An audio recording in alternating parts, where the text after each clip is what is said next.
pessoal, sejam bem-vindos a mais um podcast aqui na Isto é Bem-Estar. Hoje estou aqui com a doutora Patrícia Marques, cirurgiã plástica e pioneira em frontoplastia. Gente, depois que eu descobri isso, eu quero muito fazer isso. Doutora, obrigada por aceitar o convite, por estar aqui com a gente. Obrigada, eu tô muito feliz, é um prazer estar aqui hoje. Nossa, e que legal, porque assim, eu acho legal sempre a gente construir sua história e saber como que você chegou até aí pra trazer pra pessoa que tá assistindo um pouco da sua história, como você chegou, como você escolheu tão especificamente essa técnica. Seria uma técnica? Tá. Bom, Vou contar resumidamente, mas, né, eu fiz medicina, fiz cirurgia geral. Na cirurgia geral me encantei muito com cirurgia plástica. Sempre gostei de cirurgia, né? Fui fazer a plástica. Na residência a gente aprende muita cirurgia reparadora, também estética também. Mas então eu tinha experiência já com couro cabeludo, com cirurgia facial. E logo depois que eu terminei a residência, em 2017... uma paciente me procurou, a família, e uma paciente, ela era adolescente ainda, e ela tinha tido uma queimadura, bem na transição aqui, testa, couro cabeludo, alguns anos antes, tratou a queimadura, já tinha feito algumas cirurgias, mas ela tinha uma falha, né, aquela pele de cicatriz com uma falha no cabelo, e você imagina uma menina na faixa ali dos 15, 16... Onde queima não nasce mais cabelo, né? Onde queima não nasce cabelo, e, enfim, era uma situação ruim, que estava atrapalhando, assim, a vidinha dela, né, adolescente, enfim.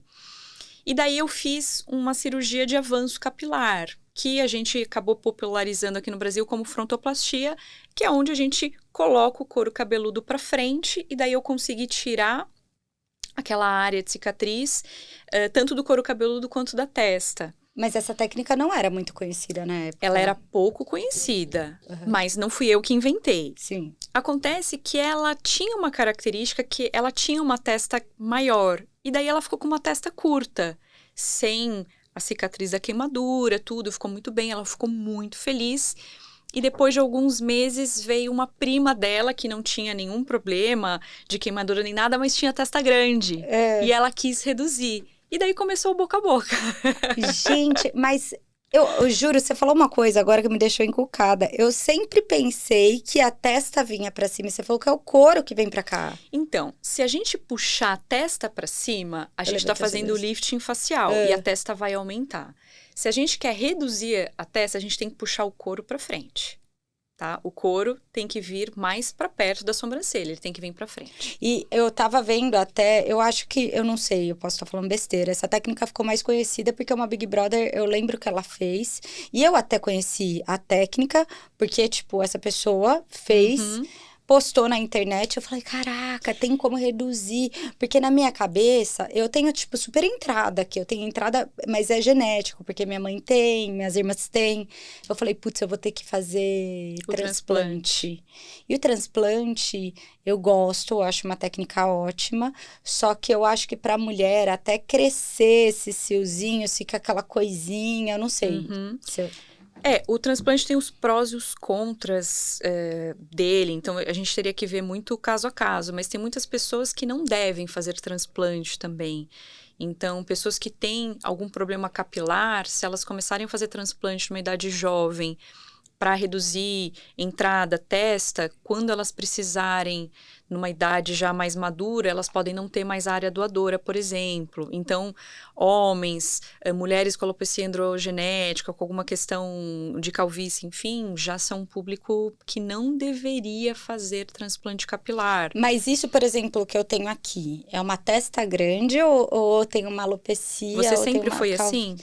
Eu acho que foi aumentando, olha aqui as entradas. Porque Ai, provavelmente gente, isso é o seu normal. Você não tem característica de ser alopecia androgenética. Até porque a calvície feminina, ela não costuma fazer entradas. A calvície no homem, ela começa a fazer entrada, depois ela vai diminuindo a densidade aqui do topo, abrindo a coroa e ela pode...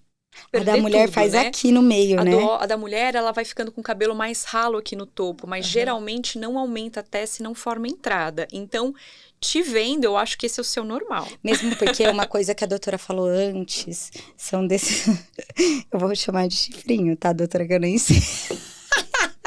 Eu tenho Essa dois parte óssea, chifrinhos né? aqui, que quando vai fazer a cirurgia dá uma raspada, né? Sim, quando a gente faz a redução de testa, uma das coisas que eu sempre reparo é na parte óssea. Porque se tiver essa projeção, eu faço um desgaste ósseo só da camada de fora para deixar mais liso. E daí a testa ela vai ficar mais curta e mais lisa. Então ela fica mais delicada, ela fica mais feminina. Então, eu tava vendo até, não sei se depois a gente pode compartilhar esses antes e depois com o olhinho, não pode... Eu vou te falar uma coisa. Eu trabalho com o Conselho Regional de Educação Física e eu sei que o Conselho Federal de Medicina, eu acho que tem alguma coisa de antes e depois que eles... Só que tem que ser com taxa de liberação do paciente. Ele liberou, só que não entrou em vigor. Vai entrar, se não me engano, em março. Ah, que sacanagem. Não entrou em vigor Gente. e tem uma série de regras, incluindo, claro, a autorização Mas nem do no paciente. seu Instagram pode ter antes e depois? Ah, eu acho muita Poder sacanagem. não pode. Sabe por que eu acho sacanagem? Porque você não pode mostrar seu trabalho, que é excelente. É baseado nisso que muitos médicos, muitos cirurgiões plásticos começaram a se queixar e a pedir mudanças no Conselho Federal de Medicina. E o Conselho atualizou as normas de publicidade no final do ano passado, liberando o antes e depois. Só que isso não entrou em vigor. Eles pediram, acho que 180 dias, enfim, e vai entrar em vigor em março. E eu Só entendo que, claro, as dificuldades. tem uma série de regras, porque também é o corpo, é a imagem de uma pessoa. Você não pode simplesmente expor aquilo na rede sem cuidado algum. E eu acho que não tem só essa questão. Acho que tem a questão também de muitos profissionais, não profissionais, aproveitarem disso para vender alguma coisa que às vezes não assegura. Sim. Então, acho que tem essa questão. Ou mentir também com montagem. A bem da verdade é que é muito fácil manipular a imagem, nem com edição, assim, só com a luz, a angulação da câmera, o tipo de lente, você já consegue manipular muito a imagem. Sim. Então, isso é uma coisa que a maior parte dos pacientes não sabe. Então, às vezes você vê um antes e depois de um tratamento de preenchimento e botox, enfim, e se não for um profissional sério, aquela imagem ela pode ser muito manipulada. Eu percebo até, às vezes, tem uma luz melhor em uma luz um pouco ruim. Às vezes, também, até a cor que a pessoa tá usando reflete. Mas tem alguns erros que são de boa fé, digamos assim. Porque às vezes o paciente está com uma roupa de uma cor, às vezes de outra. Às vezes é um dia que naturalmente está mais claro e aquela sala recebe um pouco de luz ambiente também. E tem coisas que são feitas com o propósito de ludibriar. Sim. Né? E tem até eu não sei quem fez, mas tem um fotógrafo que ele pega um rosto de uma pessoa e ele vai mudando. Eu vi, você já viu? Da luz, assim. Exato, ele vai mudando tudo e parece que a pessoa vai envelhecendo e vai mudando, não sei o quê. E é só um jogo de luzes, enfim, é bem interessante. Não, e é verdade. E fica de alerta, né? Com certeza, mas é claro que quem quiser ver o trabalho da doutora, no final eu vou deixar o @ dela, pode marcar consulta, pode ir no consultório e tudo mais. Sim, serão bem-vindos. Mas o mais legal disso tudo, falando dessa cirurgia em especial, a pessoa quando ela faz, então ela faz essa raspagem, ela modifica aqui, tem que fazer algum processo mais harmônico? Existe algum pensamento? Porque às vezes você tira um pouco da testa e o nariz pode ficar mais projetado. Acho excelente o que você está perguntando. Quando eu avalio a testa de uma pessoa, eu avalio tudo. Eu avalio até o corpo. Porque muda se a pessoa é alta, magra, se ela é bem fininha e pequenininha, se ela é maior. Então, assim, é tudo um jogo de proporção. A gente não tem uma testa, a gente tem um rosto e um corpo. Então, eu analiso as medidas do rosto todo, os terços faciais, as proporções, o formato da hairline, o tamanho do queixo, da boca, do nariz, e a gente vai compondo. Se é uma pessoa que tem...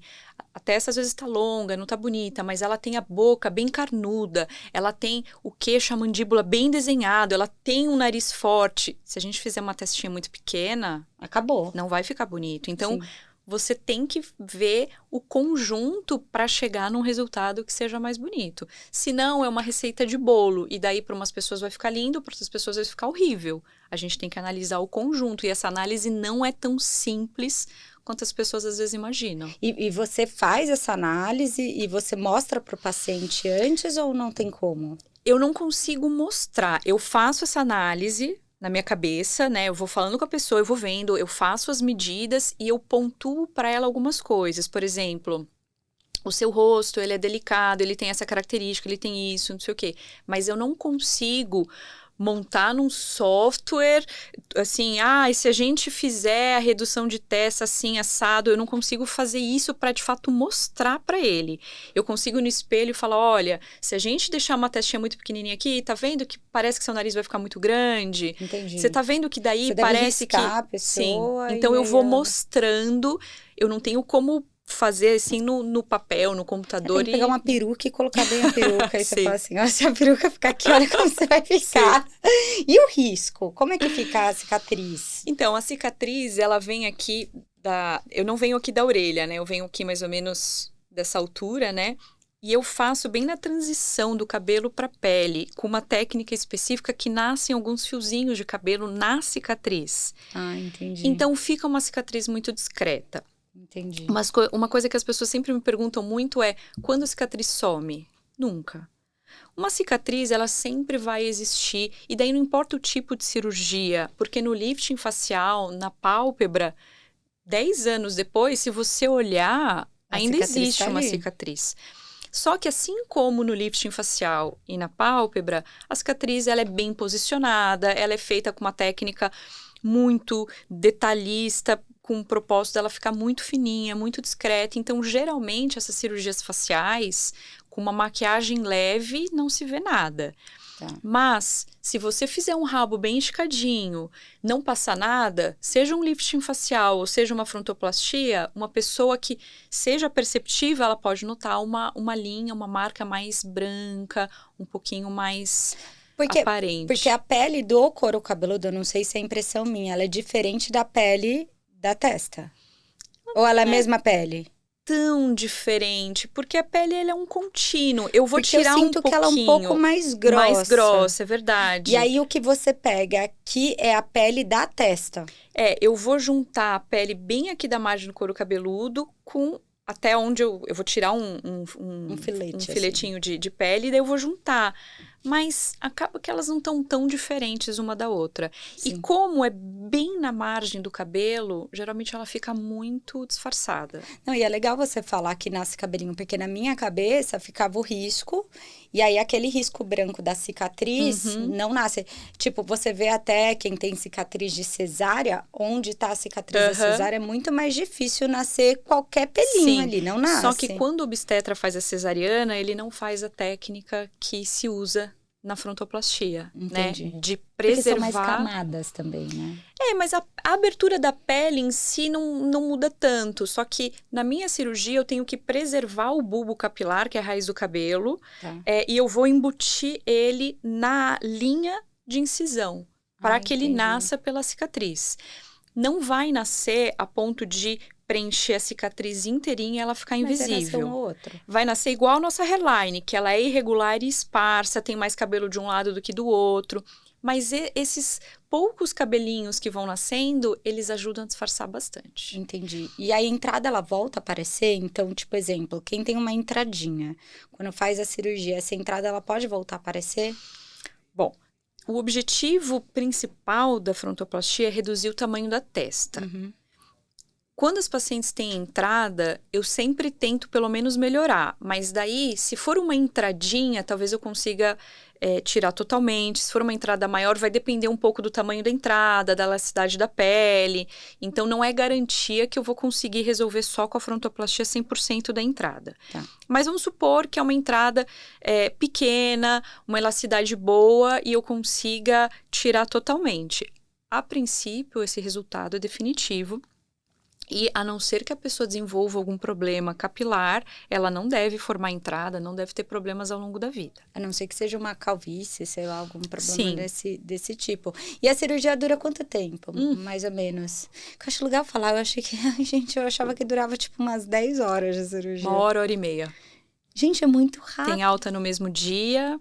E geralmente até uns 10 dias eu libero para voltar ao trabalho normal e atividade física leve. né? Mas já poderia voltar pra academia com mais ou menos 10 dias. Eu vi a menina, essa Big Brother que tinha feito, ela usou uma faixinha. Tem que usar essa faixinha? Eu não peço, via de regra, para usar muito tempo. É que quando a gente sai da cirurgia, o curativo tem que ser estéril.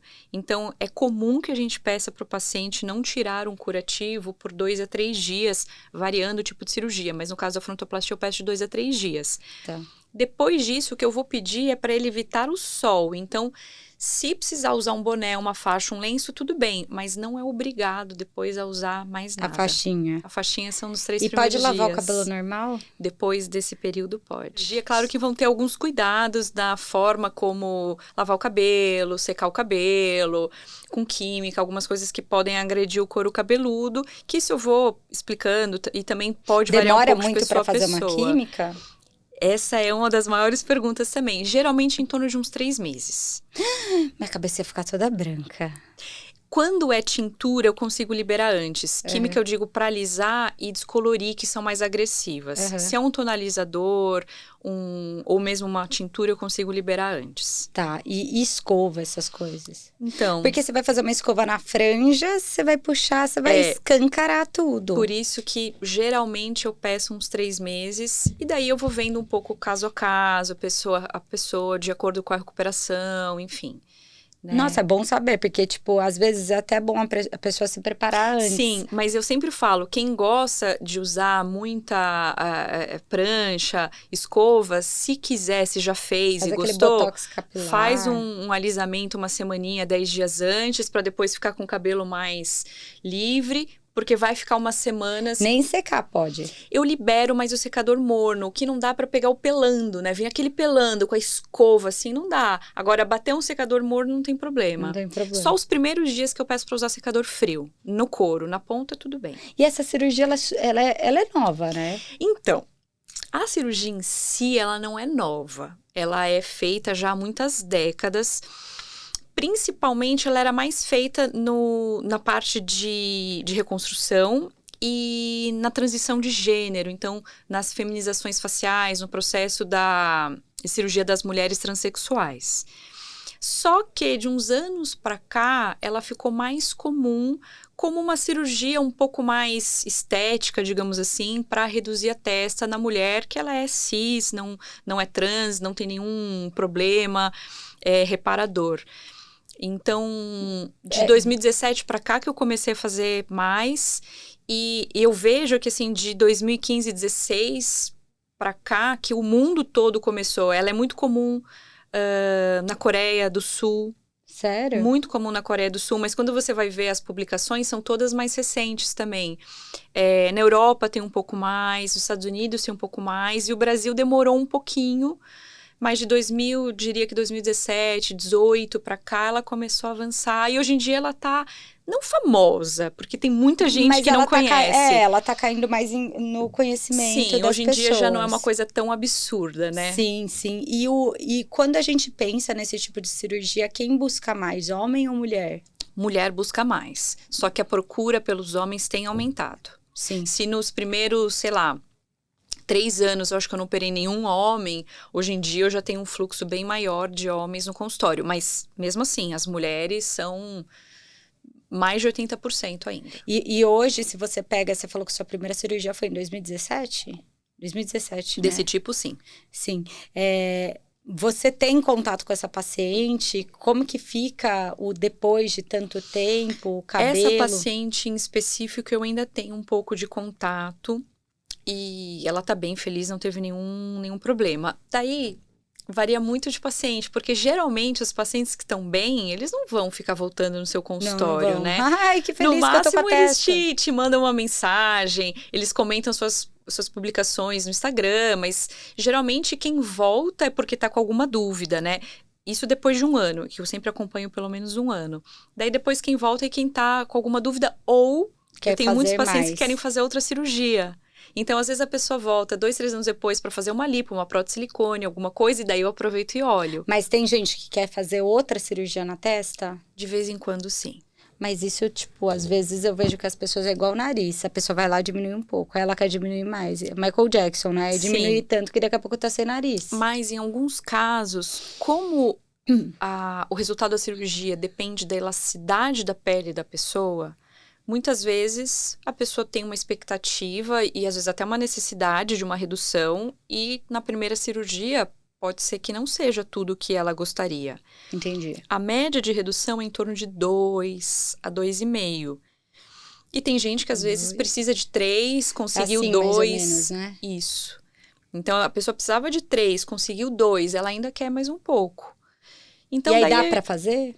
Dá, mas de novo, né? A gente tem que ver caso a caso, tem que ver os prós e os contras, se realmente precisa.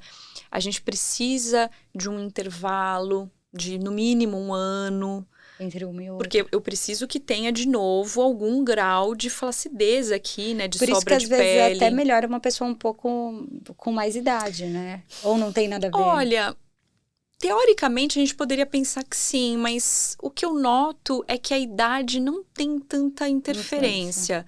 As minhas pacientes que eu operei que estão na casa dos 60 anos, não foram cirurgias muito mais fáceis do que as que têm 30. Tá. Então eu acho que a idade influencia pouco nisso. Tá, entendi. E aí, pensando... Gente, achei maravilhoso, eu quero fazer essa cirurgia. Não é que eu nem posso mostrar aqui, eu tenho um testão. Não, e é sério, incomoda, gente. Que a gente até tava conversando sobre isso, porque tem a questão de falarem assim, ai, é estética. Só que assim, depende do ponto de vista. Porque se me incomoda, já vira uma coisa psicológica. Então, já vai pra questão de saúde mental. Daí não é mais estética. Uma coisa é te incomodar, às vezes... Tipo, uma coisinha muito sutil, tal. Mas, às vezes, aquilo incomoda tanto você. Tipo, eu detesto... Gente, minha testa... Eu vou mostrar. Olha aqui. Ai, nem posso ficar mostrando essas coisas. Eu puxo tanto meu cabelo. Eu puxo tanto aqui. Eu escondo tanto. Às vezes, a gente vai fazer um rabo e incomoda. Sim. Eu comecei a pintar aqui. Essa questão de cirurgia estética, ela é um pouco... Na verdade, as pessoas falam muito, né? Cirurgia estética reparadora. Não existe cirurgia estética ou reparadora. Se você for olhar, a cirurgia plástica, ela não é dividida em estética ou reparadora, porque toda cirurgia tem um caráter estético e toda cirurgia tem uma questão reparadora. Ninguém vai submeter a uma cirurgia se ela não precisar reparar alguma coisa, ainda que seja de fundo emocional. Sim. Não é? Esses dias mesmo eu vi... Uma moça estava falando, ela falou assim, eu não tenho nada de peito, isso me incomoda, eu quero colocar uma prótese. Gente, isso trazia um incômodo, Sim. Ela não ia morrer sem a prótese, mas isso causava um incômodo. Então, existe uma questão reparadora. Então, a gente não gosta essa divisão. A cirurgia plástica, ela é os dois ao mesmo tempo. Quando as pessoas dizem que a questão da testa grande é bobagem, como se fosse algo puramente estético, uma frescura, isso são pessoas que não têm conhecimento. Porque quando você conhece e convive com quem se incomoda com a testa, você vê que isso atrapalha muito o dia a dia da pessoa. Na hora de treinar, não pode fazer rabo. As mulheres costumam usar franja, mas daí na hora de treinar, que transpira, a franja fica um horror. Na hora de ir pra praia, andar de bicicleta, andar de moto, abrir o vidro do carro... Tem uma série de limitações. Tem um monte de gente que corta franja, arruma o cabelo, não faz rabo de cavalo, quer passar maquiagem, quer casar e não pode fazer o penteado que gosta. Sim. Isso não é frescura, isso não é bobagem. Isso para mim não tem caráter estético, tá? Pois é. É porque eu vejo até, a gente estava conversando sobre isso, sobre a menina que recentemente faleceu numa cirurgia de joelho. E aí eu falo, lipo de joelho. Aí a internet, que eu falo que a internet que eu nem posso falar o que eu acho da internet, porque eu acho que as pessoas, elas julgam tanto as outras pessoas e não têm noção quanto as palavras delas fazem mal pro outro que tá ali. Uhum. Que às vezes tá com algum sentimento. Eu falo quão importante para aquela menina era talvez a cirurgia do joelho. E aí falam, e a pressão da internet, a pressão por um padrão estético. Eu acho que não, eu acho que aquela menina, de verdade, ela tinha um incômodo muito grande pra ela. Você via que ela treinava pra caramba, ela se cuidava, ela se alimentava bonitinho.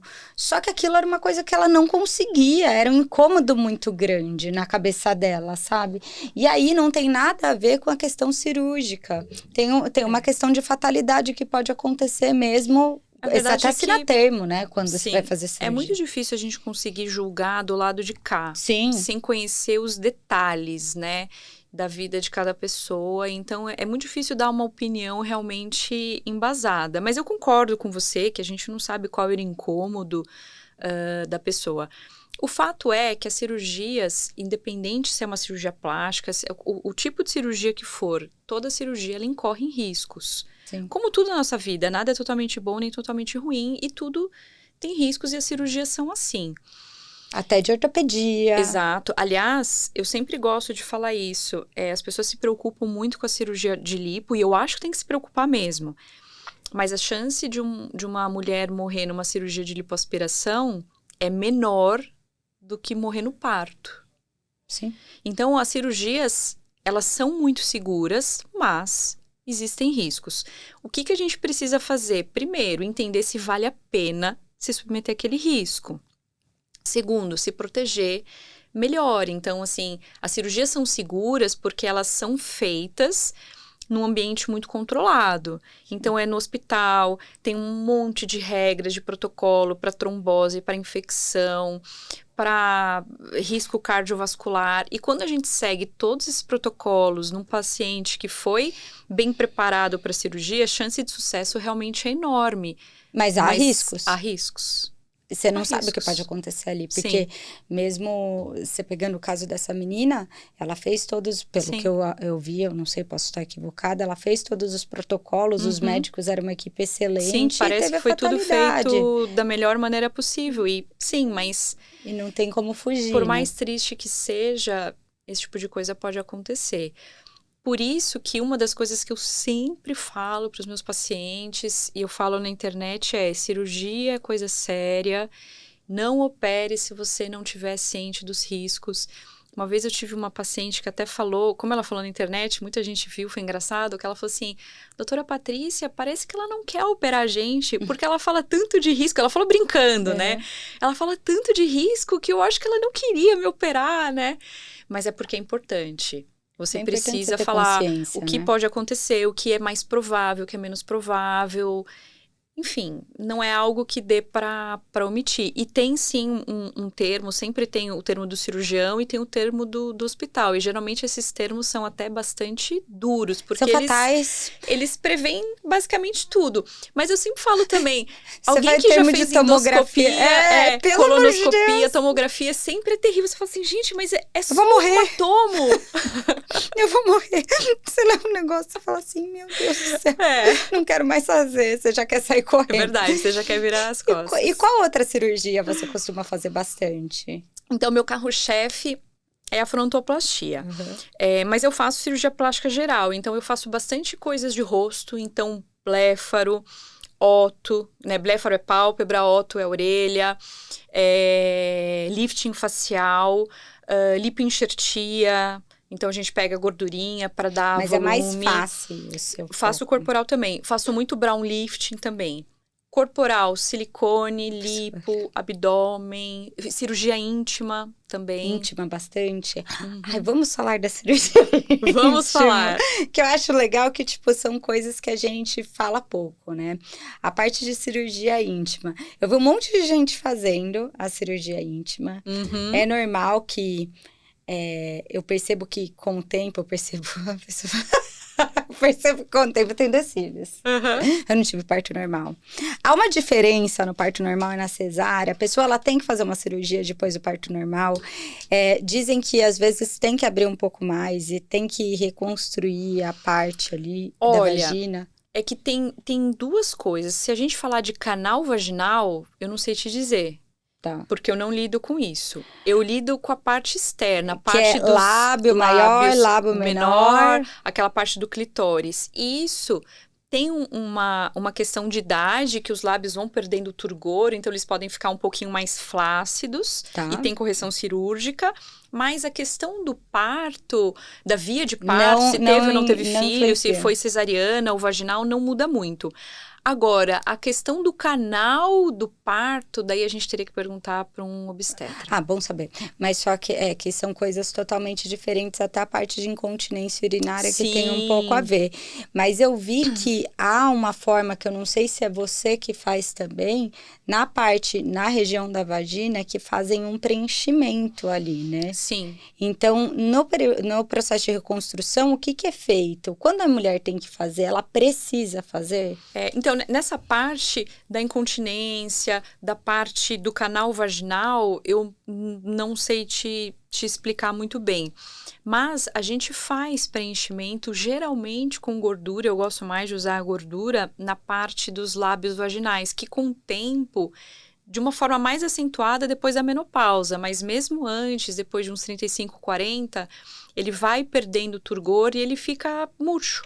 Né? Ele vai murchando, e isso muitas vezes incomoda algumas mulheres. Mas marca muito daí depois? Não, porque ele é feito com delicadeza. Então, você pega um pouquinho de gordura, como se fosse uma lipo bem pequenininha, processa, então gordura da própria pessoa, processa, purifica, e daí você coloca um pequeno volume de cada lado. E claro que os primeiros dias vai estar inchado, mas depois que aquilo desinchar, um pouquinho da gordura vai ser absorvida, enfim, geralmente com um resultado bem natural, fica bem bonito. E tem também a questão dos pequenos lábios, que você pode fazer a correção. Sim. Mas é mais por algum incômodo, que eu não quero colocar como incômodo estético, mas incômodo mesmo, porque a pessoa está incomodada, ou porque ela sente alguma coisa, algum tipo de dor, algum tipo de queixa?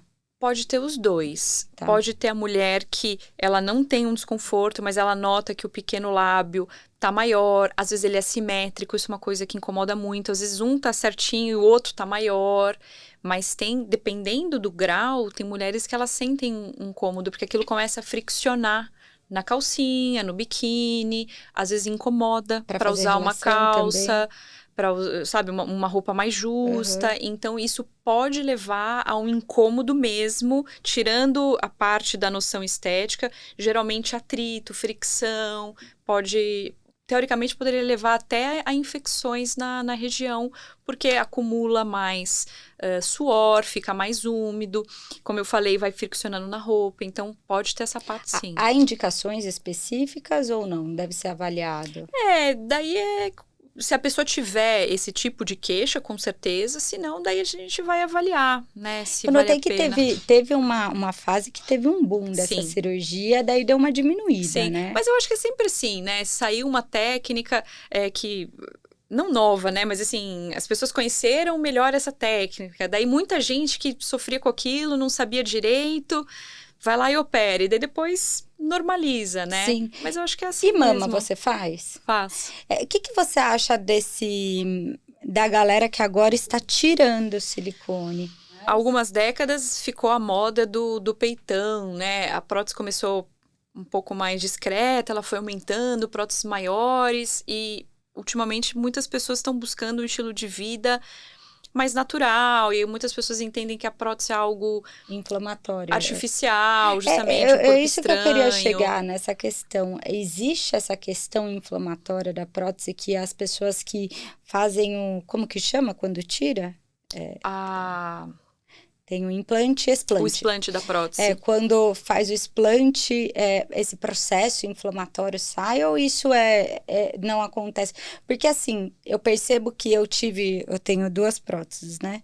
Mas uma delas, eu tive um problema, eu tenho reumatismo na costela e deu um processo inflamatório, não era por conta da prótese, era por conta do reumatismo. Só que como a prótese estava ali, a coitada caiu no bololô inteiro. Aí encapsulou, teve todo aquele problema, tive que trocar.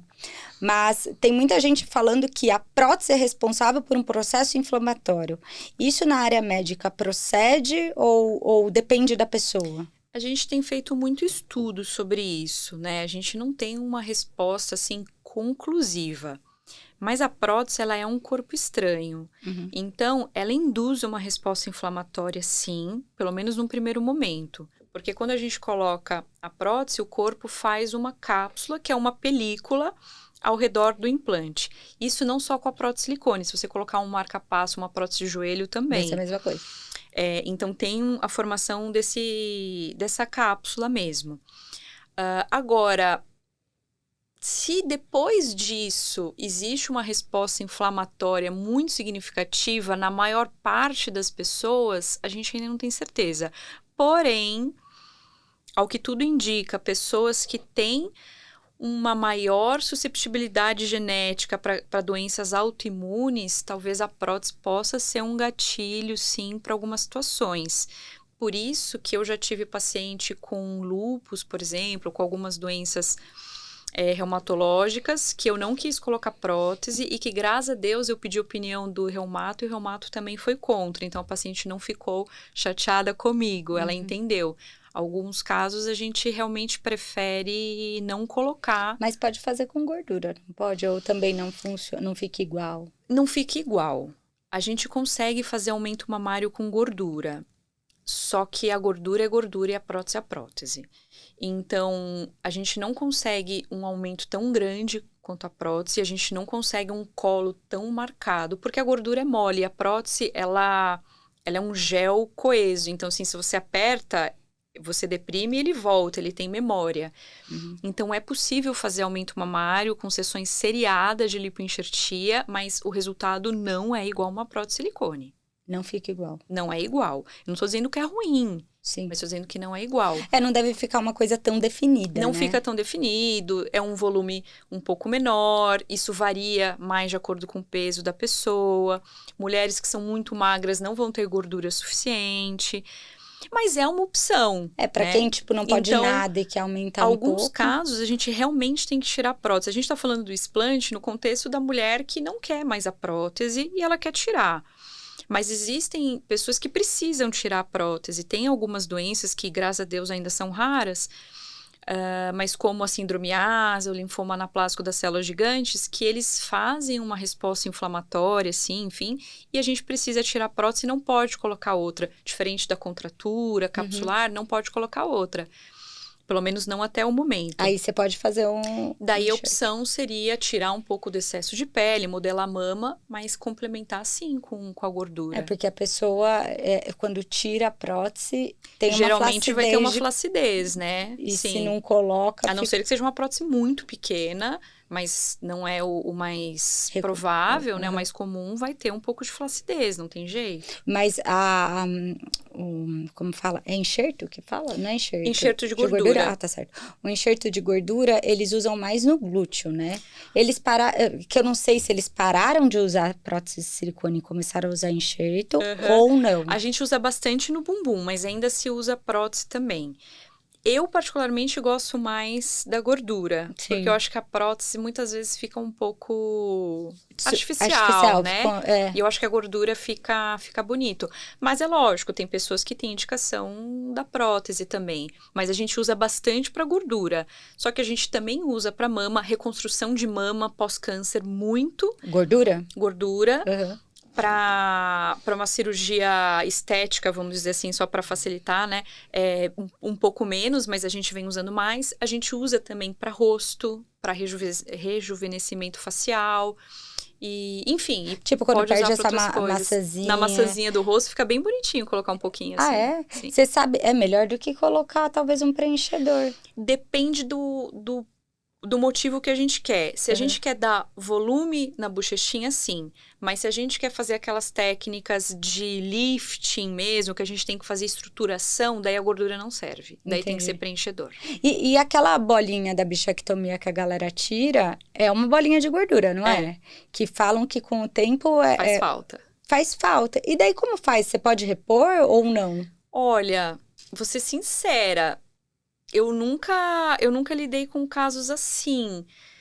Eu acho que é difícil repor, porque ela não... Ela é uma estrutura, não é? E ela tá num compartimento interno. Então, assim, não que seja de todo impossível, mas na prática... É que eu tô vendo muita gente infeliz vai ficando com o rosto muito vai ficando encurvado. Com aquela cara... E aquela cara de bulldog. Porque como não tem mais sustentação daquela gordurinha que tinha aqui, essa pele vai pra cima daqui, não é isso? Mas isso o problema não é da bichectomia. Isso o problema é do mau uso da bichectomia. Tá. Porque as pessoas que realmente têm uma bola de bichá muito grande... Tem que fazer. A gente pode tirar um pouquinho dela. Agora, a pessoa que não tem problema nenhum, a pessoa que quer um rosto artificialmente marcado, uma pessoa que daí o profissional acaba tirando mais do que precisa, daí isso vai fazer falta.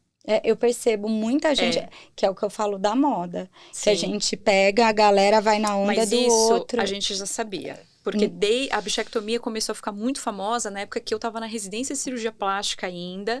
E eu lembro que a gente aprendeu a fazer, a gente publicou trabalho a respeito, tudo. E todo mundo falava assim, está se fazendo bichectomia demais, está se fazendo cirurgia em pessoas que não precisavam. Daqui a alguns anos essas pessoas vão ter um envelhecimento ruim e... vai ser difícil de corrigir. Reverter, porque como você vai montar essa estrutura que não existe mais, não é?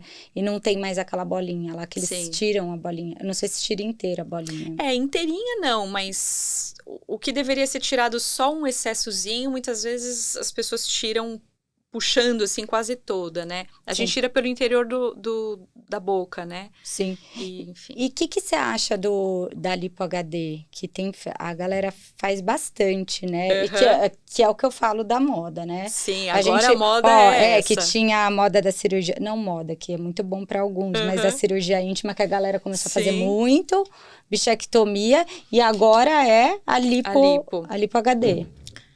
A Lipo HD... eu acho que as pessoas não sabem direito o que é. Porque eu tenho muito paciente que quer fazer e são pessoas que, assim, absolutamente não podem. A Lipo HD, ela é a lipo de definição.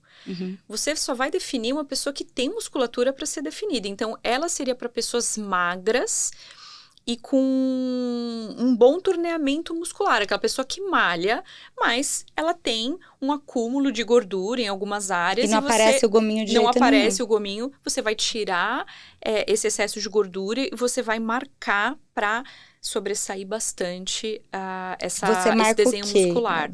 Você vai marcando a pele para realmente acompanhar o desenho da musculatura. Mas fica uma estrutura de gordura ali? Fica um pouco. O que na minha impressão eu tenho, eu não sei se... É porque depende, eu acho que, de profissional também, que eu percebo que parece que tem gente que marca gordura. E aí fica uma coisa, tipo, muito estranha.